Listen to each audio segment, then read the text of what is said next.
Salut les compagnons! Dans cette vidéo, j'aimerais répondre à la question « Est-ce que le code coverage sert à quelque chose ?» Alors, avant de répondre à cette question, on va d'abord définir de quoi on parle. Le code coverage, c'est une mesure exprimée le plus souvent en pourcentage qui t'indique la quantité de code qui est testé, qui est exercé par un test. Imagine que tu as 100 lignes de code et que tu as 10 lignes de code parmi ces 100 qui sont réellement exercées par un test, au moins une fois dans la batterie test, eh bien a priori tu as à peu près 10% de code coverage. J'ai pas vraiment le temps là d'expliquer tout ça en détail, je le fais dans le cursus artisan développeur que je t'invite à découvrir si tu as envie d'aller plus loin. Mais surtout, on va maintenant chercher à répondre à la question, est-ce que finalement ça sert à quelque chose cette métrique? Mais pour répondre à cette question, il faut comprendre comment est-ce que c'est utilisé. Un de ces usages, c'est de s'en servir comme outil de diagnostic, c'est-à-dire de venir voir quelles sont les parties du code qui sont correctement testées ou pas. Alors dans cette logique-là, clairement oui pour moi, le code coverage est un bon outil. En particulier si tu fais du TDD, si tu as ce type de pratique et que normalement par le TDD ton code devrait être couvert à 100%, si ce n'est pas le cas, c'est que quelque part il y a eu un trou dans la raquette.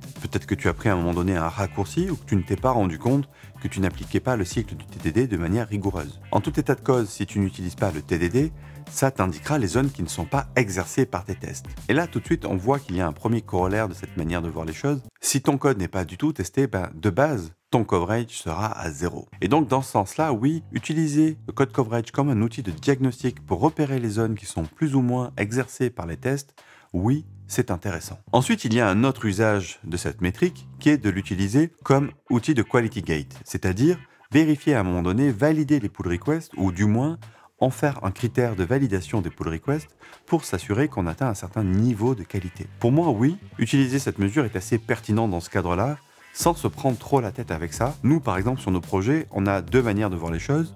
Soit on démarre à 100% et on dit il faut rester à 100%, soit on démarre d'une situation inférieure et on dit la règle c'est qu'une pull request n'a pas le droit de faire baisser le niveau de code coverage. À ce moment-là, le code coverage ne peut qu'augmenter et progressivement tu augmentes ta couverture de code. C'est quelque chose que je fais et que j'utilise régulièrement et que je trouve relativement pertinent. Enfin, il y a une autre manière d'utiliser le code coverage qui est de l'utiliser comme un outil de management. À ce moment-là, ça devient une espèce de métrique, un certain objectif à atteindre pour l'équipe. Et là, il faut être conscient que ça amène énormément de biais. Le biais principal étant que le code coverage t'indique la proportion de code exercée par les tests. Et il faut bien faire la différence avec la proportion de code testé. J'ai peut-être moi-même fait dans cette vidéo cet abus de langage qui est de considérer que le code couvert est le code testé.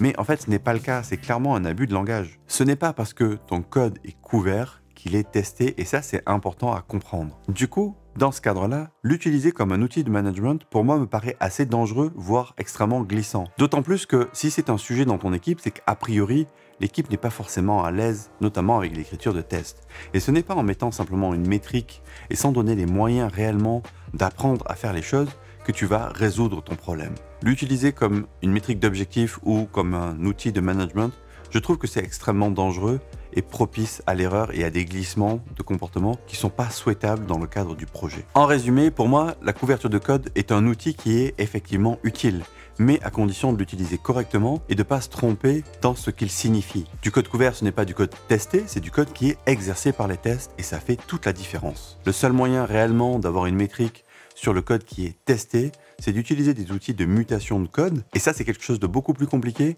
qu'on aborde notamment dans le cursus artisan développeur. Justement, en parlant du cursus artisan développeur, si tu as envie d'aller plus loin, si tu as envie de t'approprier comment utiliser correctement la couverture de code, si tu as envie d'apprendre à écrire des tests avec le TDD, et si tu as envie d'apprendre à modeler du code avec un couplage faible, je t'invite à venir découvrir le cursus artisan développeur dont tu trouveras le lien dans la description. Enfin, si tu as envie de faire un diagnostic de tes pratiques et de comparer ton niveau avec celui de centaines d'autres développeurs, je t'invite à venir faire ton diagnostic de pratique dans l'application Compagnon, l'application qui t'aide à devenir un meilleur développeur. Là encore une fois, je te mets le lien dans la description. À bientôt!